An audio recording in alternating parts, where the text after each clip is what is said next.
김정원 헌법재판소 사무처장님께 질의하겠습니다.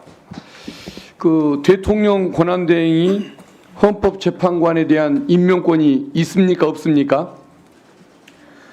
헌법재판관에 관한 한 그 헌법재판소 그 재판관이 공석이 되었을 경우에 대통령 권한대행이 그 재판소 재판관에 대한 임명권은 행사할 수 있다고 저희들은 생각하고 있습니다.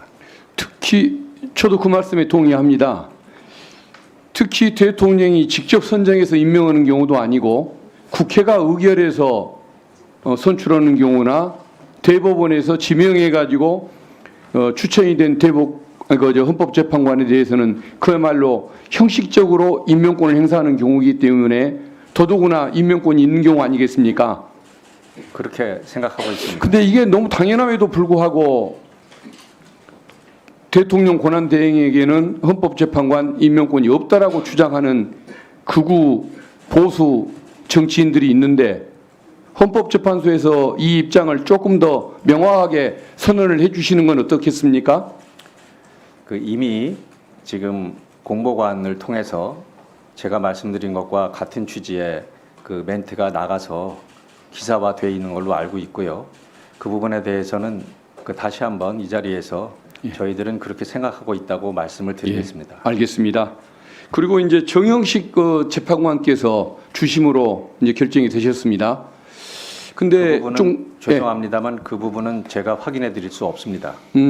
어쨌든 언론에 그렇게 보도가 됐고 부인하지 않는 거 보면 그게 사실인 걸로 보여지는데 문제는 국민들이 그 부분에 대한 불신들을 많이 좀 가지고 있는 것 같습니다.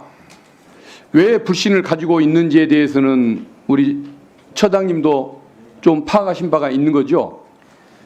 그 재판소에서 주심을 공개하지 않는다는 방침을 가지게 된 저간의 사정에 대해서 여러 가지 이해가 있으시면은 하는 바람입니다. 저희는 여전히 주심에 대해서는 비공개하고 있다는 알겠습니다. 전제하겠습니다. 아마도 국민들이 불신을 갖는 이유는 먼저 그분이 과거에 너무 보수적이었다.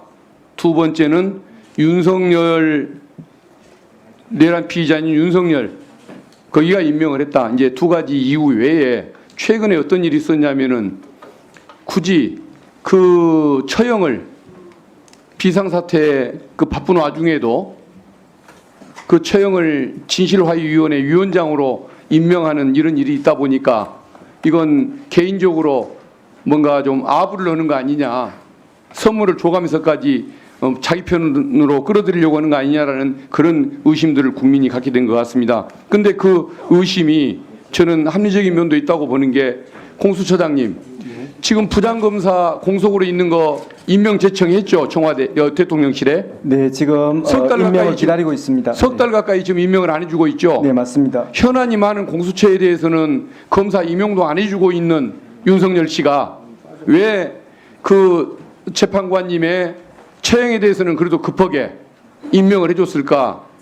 그러다 보니까 국민들이 의심을 갖는 건 당연한 것 같습니다. 그래도 저는 그 재판관 그분의 인격을 저는 믿어야 한다고 생각하고 권위는 존중돼야 한다는 생각을 갖는데 그래도 국민적인 이런 불신이 있다는 것에 대해서는 우리 처장님께서 좀 전달 좀 해주시면 고맙겠다는 말씀을 드리고 싶습니다. 재판관 전원이 대등하게 심리에 참여해서 공정하게 재판을 하고 있습니다. 예, 그 부분에 알겠습니다. 대해서는 다시 한번 말씀을 드립니다. 예, 믿겠습니다.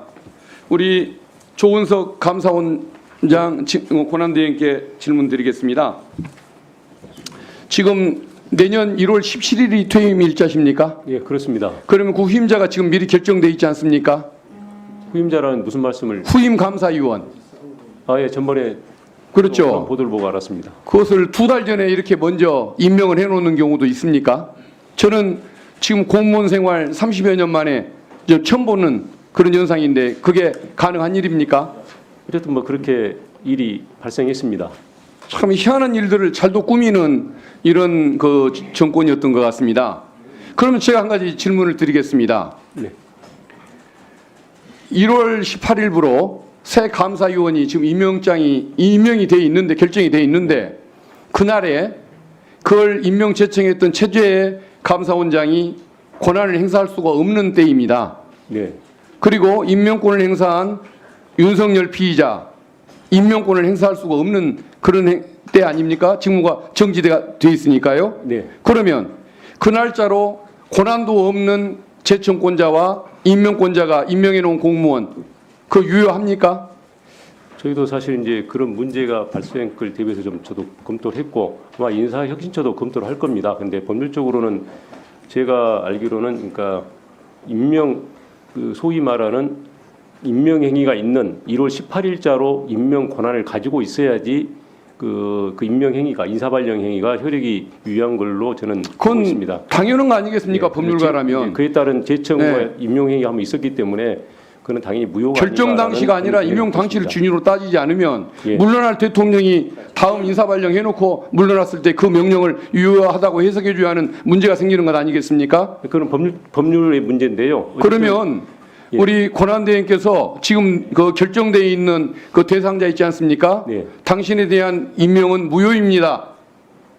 취임이 불가능합니다라고 사무총장을 통해서 통지서를 보내시는 것이 어떻겠습니까? 뭐 감사원에서 그런 조치를 하기 전에 아마 인사혁신에서 검토해서 필요한 조치를 하지 않을까 아니 그게 하고 생각하고 저 지금 소신 있는 공직자가 별로 없습니다. 이 정권에는 예. 감사원장 권한대행께서 조원석 대행께서 사무총장을 통해서 통지를 하시게 하는 것이 맞을 것 같습니다. 예, 당신에게는 임명 결정이 무효라는 것을 통보합니다라고. 어쨌든 좀 더 세심하게 법률구를 한 다음에 그 예측 가능해야 되기 때문에 당사자에게도 필요하면 그런 조치를 취하도록 예, 하겠습니다. 바로 조치하시기 바라겠습니다. 우리 법무부 장관 권한대행께 네네. 질문사항이 있는데 시간이 더 연장 1분 추가는 안 되시는 거죠? 예. 예. 그러면 예, 됐습니다. 예, 다음 기회에 하겠습니다. 네, 수고하셨습니다. 김정원 헌법재판